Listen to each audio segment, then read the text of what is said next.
চিন্তা চেতনা থাকে আমাদের আলাদা। আমি গতকালকেও কয়েকজনের সাথে কথা বলছিলাম, আজকে আমাদের ওলামা পরিষদের একটা আলোচনাও ছিল। দেখুন, কুরবানি এবং আকিকা এই দুইটা নিয়ে আমাদের মধ্যে বাদে ঝামেলা।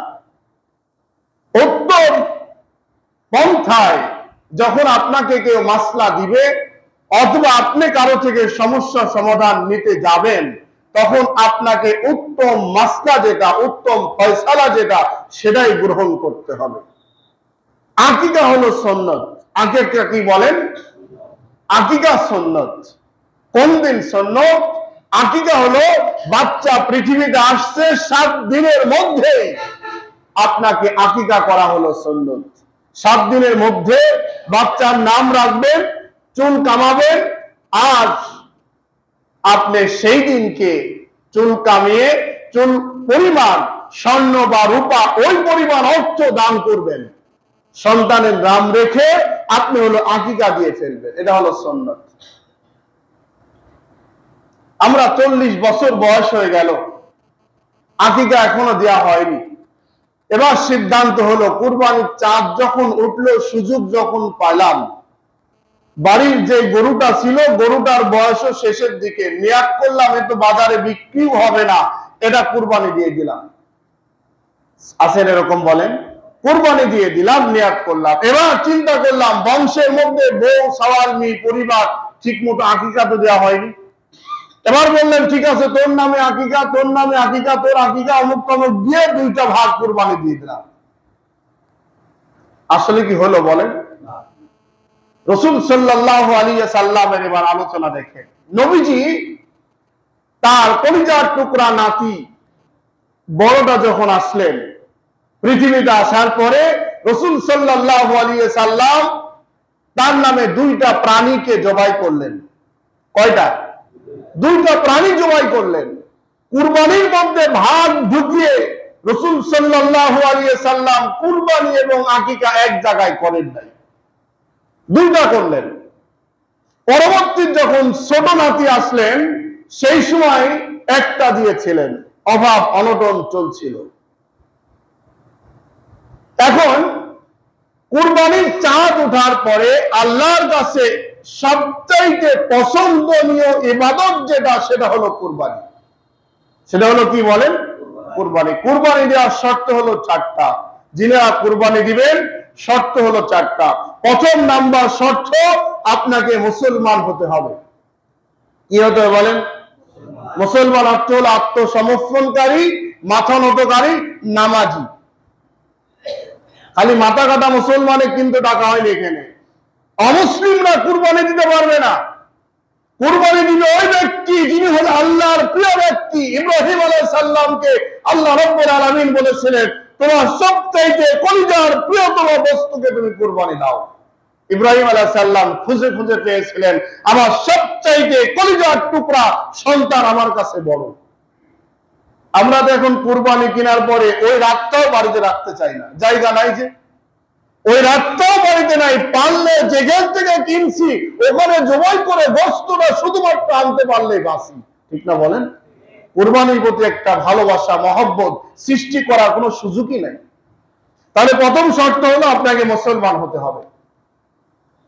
মুসলমানের যে সমস্ত কাজ এগুলা করতে হবে, অবশ্যই 5 ওয়াক্ত নামাজের মাধ্যমে। 2 নাম্বার হলো আপনাকে হলো অবশ্যই কৃতদাস, মানে আপনি গরিব মানুষ, কৃতদাস এখন তো আমাদের মাঝে কম। আগে যে সমস্ত কৃতদাস ছিল, যারা হলো কিনে নিত, কৃতদাস তার নিজস্ব কোনো ক্ষমতা নাই, শক্তি নাই, উনি যেভাবে তাকে পরিচালনা করবে সেভাবেই তিনি পরিচালনা হবে। কৃতদাসের উপরে কুরবানি ওয়াজিব হবে না। 3 নম্বর হলো মুকিম, অর্থাৎ নিসাব পরিমাণ সম্পদ আপনার থাকতে হবে, পরিপূর্ণতা হতে হবে। নিসাব মানে কি? চাঁদ ওঠার পরে 2.5 দিন পর্যন্ত কুরবানি দেওয়া যায়। কয়দিন? 2.5 দিনের মধ্যে মনে করেন 1 ঘন্টার সময় আছে। এই 1 ঘন্টার মধ্যে আপনার কাছে টাকা আসলো, আপনি একটা গরু অথবা একটা ভেড়া, দুম্বা, ছাগল কেনার মতো আপনার কাছে অর্থ মজুদ হয়ে গেল। এই অবস্থা যদি থেকে থাকে, আপনি নিসাব পরিমাণ মাল আপনার কাছে হয়েছে, আপনি আবার কুরবানি দিতে পারবেন, আপনার প্রতি কুরবানি দেওয়া ওয়াজিব। এখন নিসাব পরিমাণ মাল আমাদের মাঝে দেখা যায় বেশিরভাগ লোকের আছে না নাই? এখন হিসাব মিলায়, আমি তো 12,000 টাকা অমুকের কাছে ঋণ হয়ে আছি, 22,000 টাকা অমুকের কাছে পাবো, 3 লাখ টাকার তো আমার একটা চেক ব্যাংকে আছেই, ইত্যাদি ইত্যাদি হিসাব মিলাই বললো এবছরে আর আমার দ্বারাই কুরবানি হলো না। কেন? বললো আর করে না, আমার তো মেলা ঋণ দেনায় আমি জর্জরিত হয়েছি, কিন্তু ব্যাংক ব্যালেন্স যেটা আছে তোমার ওটা কিন্তু মুখ খুলে না। এমন লোক আছে না নাই বলেন? একটা ছাগল, ভেড়া, দুম্বা কেনার মতো মানুষ আমাদের মাঝে কম না বেশি? অবশ্যই ওয়ালাল্লাহি ফালিয়াতাওয়াক্কালিল মুমিনুন লা ইয়ানালুল্লাহু লুহুমুহা ওয়ালা দিমাউহা ওয়ালাকিন ইয়ানালুহুত তাকওয়া মিনকুম। আল্লাহ দেখবে আপনার তাকওয়া। সত্যিকারে আল্লাহ সন্তুষ্ট করার জন্য যদি আপনি করে থাকেন, অবশ্যই গোপন আপনি করতে পারবেন না। 4 নম্বর হলো মুসাফির, মিসকিন, কোন গরিব মিসকিন, একজন মিসকিন, ভিক্ষুক, ওনার প্রতি কিন্তু কুরবানি ওয়াজিব নয়। তবে যদি কোনো গরিব মানুষ কুরবানি দিতে ইচ্ছা প্রকাশ করে, তারপরে কুরবানি দেওয়া ওয়াজিব হয়ে যায়।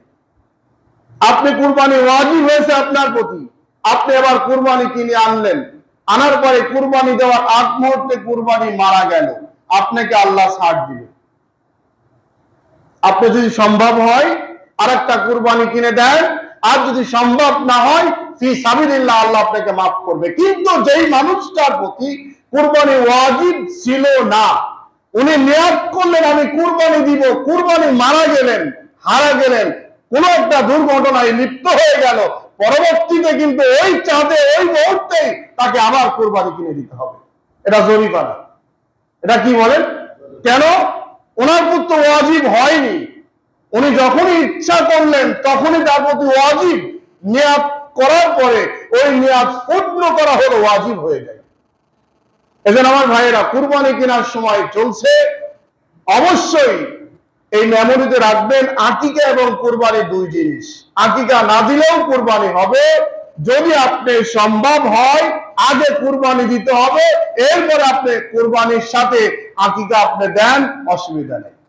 আপনি মৃত ভাই, বাবা, মা, দাদা, দাদি সবার জন্য আপনি সদকায়ে জারিয়া করতে পারবেন, কিন্তু আগে শর্ত হলো যিনি আপনি জীবিত আছেন, অর্থ কামাই করছেন, আপনার প্রতি আগে ওয়াজিব।